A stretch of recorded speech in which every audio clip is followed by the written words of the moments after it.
രമേശ്, ഇന്ന് നാമനിർദ്ദേശ പത്രിക സമർപ്പിക്കാനുള്ള അവസാന തീയതിയാണ്. ഏതാണ്ട് മത്സരത്തിന് അരങ്ങൊരുങ്ങി എന്ന് തന്നെ പറയാം. പ്രധാനപ്പെട്ട നേതാക്കന്മാരെല്ലാവരും നാമനിർദ്ദേശ പത്രിക സമർപ്പിക്കുകയും ചെയ്തിട്ടുണ്ടായിരുന്നു. നമ്മളിവിടെ ഉയരുന്നൊരു ചോദ്യം, മുൻകാലങ്ങളൊക്കെ അപേക്ഷിച്ച് ഇത്തവണ ഒരുപാട് മണ്ഡലങ്ങളിൽ ത്രികോണ മത്സരം നടക്കുന്നുണ്ട്. അതിൽ ഏറ്റവും ശ്രദ്ധേയമായിട്ടുള്ളത് തിരുവനന്തപുരം ജില്ലയിലെ നേമം നിയോജക മണ്ഡലമാണ്. അതിന് കാരണമെന്ന് പറഞ്ഞാൽ നേമത്താണ് BJP ഒരിക്കൽ ജയിച്ചത്.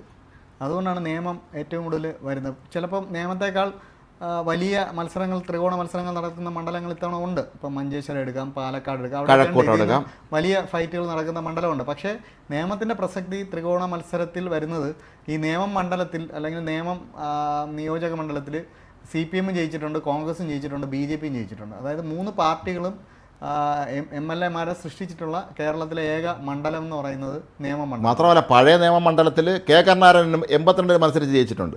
അദ്ദേഹം മാളയിലും നേമത്തും ഒരുമിച്ച് മത്സരിച്ചു. പക്ഷേ ഇപ്പോഴത്തെ നിയമം അല്ലെന്ന് തോന്നുന്നു. പണ്ടെന്ന് പറഞ്ഞാൽ ഈ നിയമം കൂടുതലും ഗ്രാമപ്രദേശങ്ങളായിരുന്നു. ഇപ്പോഴത്തെ കാട്ടാക്കട നിയോജക മണ്ഡലത്തിനോട് ചേർന്ന് കിടക്കുന്ന മാറനെല്ലൂർ അങ്ങനെയുള്ള പഞ്ചായത്തുകൾ ഉൾപ്പെടെയുള്ള ഒരു ഇതായിരുന്നു നിയമം. BJPക്ക് ജയിക്കാൻ പറ്റുന്ന ഒരു 5 or 6 പഞ്ചായത്തുകൾ പോലും ഉണ്ടായിരുന്ന തലത്തിലായിരുന്നു ആ നിയമം ഉണ്ടായിരുന്നത്. അതോടൊപ്പം തന്നെ തിരുവനന്തപുരം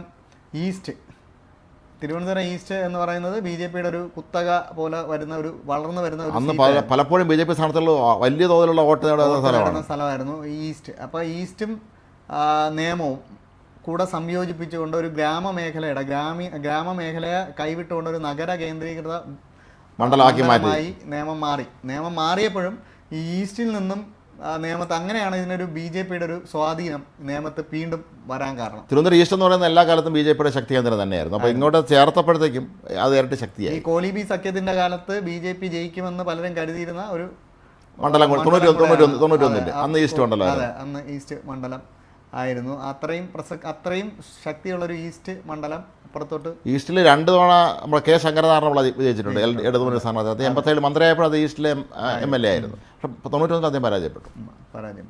B. വിജയകുമാർ സഖ്യത്തെ കോൺഗ്രസ് വെറുതെ നിർത്തിയ സ്ഥാനാർത്ഥിയാണ് കരുണാകരൻ എന്ന് എല്ലാവരും പറഞ്ഞെങ്കിലും അപ്പോൾ രാജീവ് ഗാന്ധി മരിച്ച വികാരം വിജയകുമാർ ഭയങ്കരമായിട്ട് മുതലെടുക്കുകയും വിജയകുമാർ പലതവണ വിജയിക്കുകയും ചെയ്തു. പിന്നീട് ഈ വിജയത്തിന് ശേഷം കരുണാകരൻ്റെ വീട്ടിൽ വിജയകുമാറിന് വലിയ സ്ഥാനം ഉണ്ടായിരുന്നില്ല എന്ന് പോലും അണിയറയിൽ കഥയുണ്ടായിരുന്നു. കാര്യം കോലീബി സഖ്യം അട്ടിമറിക്കപ്പെട്ടു എന്ന്. പക്ഷേ രാജീവ് ഗാന്ധിയുടെ മരണം ഉപയോഗിച്ച് MLA പിന്നെ പുള്ളിയെ തോപ്പിക്കാൻ. അപ്പോൾ ഇപ്പോൾ എങ്ങനെയാണ് സാധ്യതകൾ? BJPയുടെ ഇപ്പോഴത്തെ തെരഞ്ഞെടുപ്പ് സാധ്യതകൾ എന്തൊക്കെയാണ്? ഇപ്പോഴത്തെ സാധ്യതകൾ കഴിഞ്ഞ തവണ BJPക്ക് കുമ്മനം രാജശേഖരനാണ് മത്സരിച്ചത്. ഏറ്റവും ശക്തനായ, ഏറ്റവും യോഗ്യനായ സ്ഥാനാർത്ഥി, കേരളത്തിലെ ഏറ്റവും ശക്തനായ ഒരു സംഘപരിവാർ നേതാവ്. അതിന് മുമ്പത്തെ വർഷം രാജഗോപാൽ ജയിക്കുന്നു. ഈ രാജഗോപാലിന്റെ വിജയം എന്ന് പറഞ്ഞാൽ രാജഗോപാൽ ഇങ്ങനെ നിരന്തരം മത്സരിച്ച് തോൽക്കുന്ന ഒരു ഇമേജ് രാജഗോപാലിനുണ്ടായിരുന്നു. ഈ നേമത്ത് രാജഗോപാൽ ജയിക്കുന്നതിന് തൊട്ട് മുമ്പ് അദ്ദേഹം 2 ഉപതെരഞ്ഞെടുപ്പുകളിലാണ് മത്സരിച്ചിരുന്നത്. ഒന്ന് നെയ്യാറ്റിങ്കര ഉപതെരഞ്ഞെടുപ്പിലും അരുവിക്കര ഉപതെരഞ്ഞെടുപ്പിലാണ് മത്സരിച്ചത്. നെയ്യാറ്റിങ്കര ഉപതെരഞ്ഞെടുപ്പിൽ രാജഗോപാൽ മത്സരിക്കാനുള്ള സാഹചര്യം അന്ന് സംസ്ഥാന പ്രസിഡന്റായിരുന്ന V. മുരളീധരൻ്റെ നിർദ്ദേശവും കടുത്ത സമ്മർദ്ദമായിരുന്നു. അന്ന് BJPക്ക് നെയ്യാറ്റിങ്കരയിൽ ഉണ്ടായിരുന്ന വെറും 6000-7000 വോട്ടാണ് നേരത്തെ ഉണ്ടായിരുന്നത്. ഈ വോട്ടിനെ രാജഗോപാൽ എന്ന് പറയുന്ന വ്യക്തി 30,000 വോട്ടാക്കി മാറ്റി, എത്രയോ ഇരട്ടിയാക്കി മാറ്റി, എല്ലാവരെയും അമ്പരപ്പിച്ചു. അങ്ങനെ രാജഗോപാൽ വോട്ട് ഉയർത്താൻ പറ്റുന്ന ഒരു വ്യക്തിയാണ് ഞാൻ എന്ന് തെളിയിച്ചു. അതിനുശേഷം അദ്ദേഹം വീണ്ടും അരുവിക്കര ഉപതെരഞ്ഞെടുപ്പ് വരുമ്പോൾ അദ്ദേഹം തന്നെ മത്സരിക്കുന്നു. അതും V. മുരളീധരൻ പറഞ്ഞു ഏറ്റവും മികച്ച സ്ഥാനാർത്ഥിയാണ് മത്സരിക്കണമെന്ന് പറഞ്ഞിട്ടാണ് രാജഗോപാൽ മത്സരിക്കുന്നത്.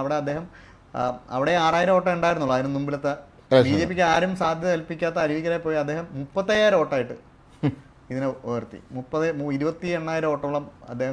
ഇതോടുകൂടി തന്നെ ഞാനൊരു വോട്ട് ഉയർത്താൻ പറ്റുന്ന വ്യക്തിയാണ് എന്നൊരു തോന്നൽ പുള്ളി രാജഗോപാൽ ഉണ്ടാക്കി. അതിനുശേഷമാണ് നേമത്ത് വരുന്നത്.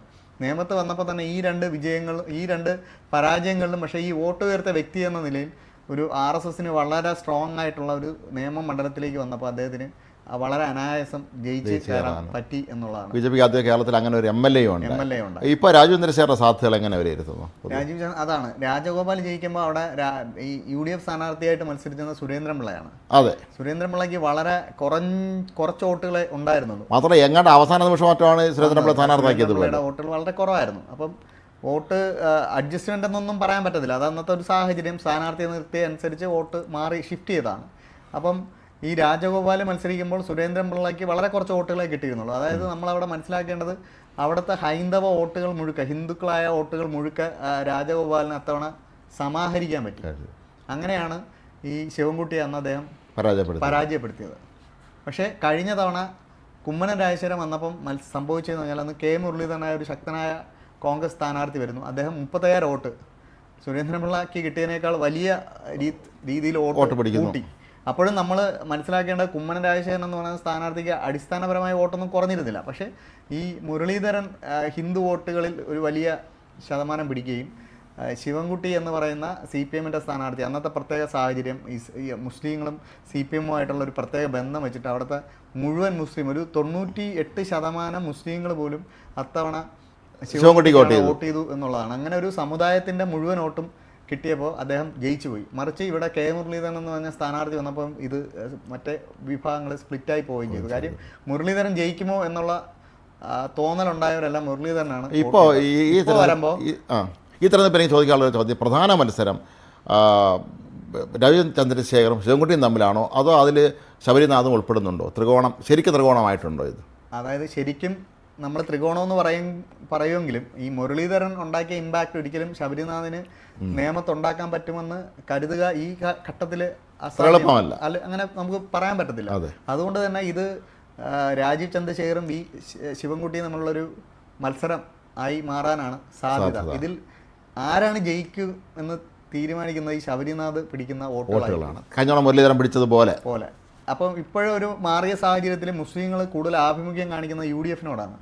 അപ്പോൾ ഈ മുസ്ലിങ്ങൾ ശബരിനാഥിന് വോട്ട് ചെയ്യോ ശിവൻകുട്ടിക്ക് വോട്ട് ചെയ്യോ, അതെല്ലാം ഇതിൽ ഈ നേമത്തെ വിജയത്തിൽ ഒരു വലിയ ഘടകമായി മാറും.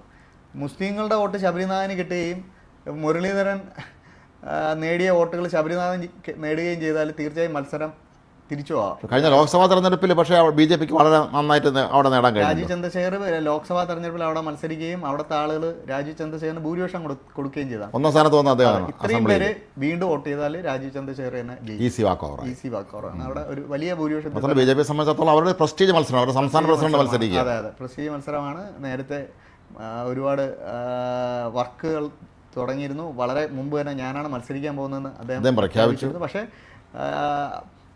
ഇത് ശിവൻകുട്ടി എന്ന് പറയുന്ന ഒരു പോരാളിയാണ്. അദ്ദേഹത്തിന് ഇലക്ഷൻ പൊളിറ്റിക്സ് നന്നായിട്ട് അറിയാം. നേമത്ത് എവിടെയാണ് വോട്ടുള്ളത് അവിടെയെല്ലാം പോയി അത് വോട്ട് സമാഹരിക്കാനും അതിന് ഏത് തരത്തിൽ വേണം നയതന്ത്രത്തിലൂടെ എങ്ങനെയാണ് വോട്ട് പിടിക്കണമായിട്ട് വോട്ട് സമാഹരിക്കണമെന്നൊക്കെ അദ്ദേഹത്തിന് അറിയാം. പക്ഷേ അദ്ദേഹത്തിൻ്റെ ആരോഗ്യത്തിൻ്റെ കുറച്ച് പരിമിതികളുണ്ട്. ഈ പരിമിതികൾ മറികടന്നാൽ പുള്ളിക്ക് വീണ്ടും കഴിഞ്ഞവണ ഒരു ഒറ്റയ്ക്ക് നിന്നാണ് പുള്ളി ജയിച്ചെടുത്തത്. ഇന്ന സ്ഥലങ്ങളിൽ പോയിട്ട് വോട്ടെന്ന് പറയാൻ അറിയില്ല. വോട്ട് ബാങ്കുകളുണ്ട്. ഈ ബാങ്കുകളെ സ്വാധീനിക്കുക എന്നുള്ളതാണ്. ഈ ബാങ്കുകളെയൊക്കെ സ്വാധീനിച്ചിട്ടാണ് ശിവൻകുട്ടി ജയിച്ച് കയറി വന്നത്. പക്ഷെ അതിനുള്ള ആരോഗ്യം അദ്ദേഹത്തിന് ഇപ്പോൾ ഉണ്ടോ?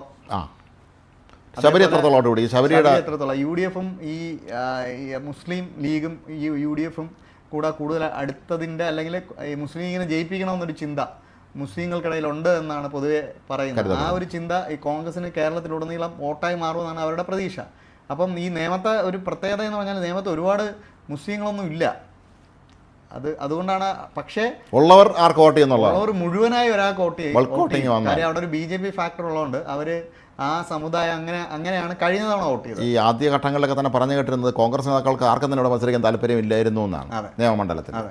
പിന്നെ ശബരിനാഥിനെ ദുർബല സ്ഥാനാർത്ഥിയായിട്ട് പറയാൻ പറ്റത്തില്ല. ശബരിനാഥ് ശക്തനായ സ്ഥാനാർത്ഥിയാണ്. ശബരിനാഥ് അരുവിക്കരയിലെ മുൻ MLA ആണ്. മാത്രമല്ല തിരുവനന്തപുരം കോർപ്പറേഷൻ ഇലക്ഷനിൽ കോൺഗ്രസിനെ മുന്നിൽ നിന്ന് നയിക്കുകയും BJPക്ക് വളരെ ശക്തമായ വേരുകളുള്ള ഒരു മണ്ഡലത്തിൽ BJPയുടെ ഏറ്റവും ജനകീയനായ കൗൺസിലറാണ് പുള്ളി തോൽപ്പിച്ചത്. BJPയുടെ ഏറ്റവും ജനകീയനായ കൗൺസിലറായിട്ട് അറിയപ്പെട്ടിരുന്ന ആളാണ് പുള്ളിക്കെതിരെ മത്സരിച്ചത്. അദ്ദേഹത്തെ തോൽപ്പിച്ചതാണ് വന്നത്. അപ്പോൾ അതോടൊപ്പം തന്നെ കോൺഗ്രസിനാണ് കോർപ്പറേഷനിൽ കുറേ സീറ്റുകൾ കൂടുതലായിട്ട് കിട്ടി കഴിഞ്ഞ തവണത്തെ. അപ്പം അതിനെല്ലാം ഈ നമ്മുടെ ശബരിനാഥൻ്റെ ഒരു ഇമ്പാക്റ്റ് ഉണ്ടെന്നാണ് പൊതുവെ പറയുന്നത്. അപ്പോൾ അതുകൊണ്ട് തന്നെ ശബരിനാഥൻ ഇപ്പോൾ ഒരു ചെറിയ പ്ലെയറായിട്ട് നമുക്ക്